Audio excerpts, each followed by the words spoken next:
This week's road to Mangaung is rockier than ever, with official party nominations opening in less than a week for the top spot in the party as well as the country. The race is getting incredibly hot, with wins for both the Motlanthe and Zuma sides this past week. In a win for supporters of Kgalema Motlanthe, our deputy president, a TNS survey found that the majority of urban South Africans preferred him as their future leader.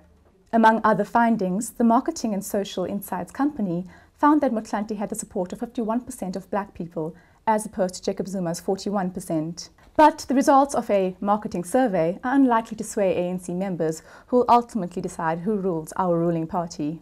Zuma's supporters are pushing for a so-called unity deal, which would see the top six of the ANC unchanged in what they say is a bid to avoid the bruising leadership battle that left the party deeply divided 5 years ago at the Polokwane conference. The Zuma faction was emboldened by the Cosatu conference last week, which saw its top six retain their position in what many say is a boon for Jacob Zuma. Cosatu President Suduma Dlamini has been vocal in his support for Jacob Zuma.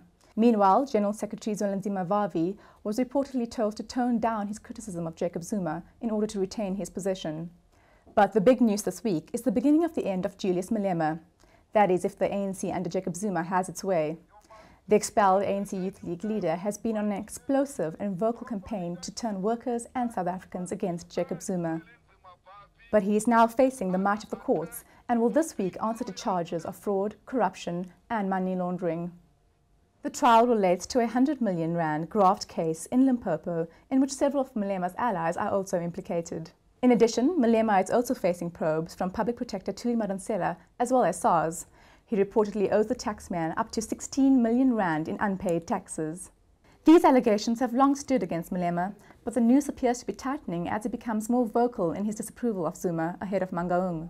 If Malema is successfully silenced via these various interventions, it would be a win for Zuma and a blow to Motlanthe supporters. But beyond the lens of Mangaung, the real losers here are South Africans, who must again watch state resources being used in suspiciously political circumstances. And that's it for this week's Road to Mangaung. Join us next week as official nominations open for the party's biggest leadership battle yet.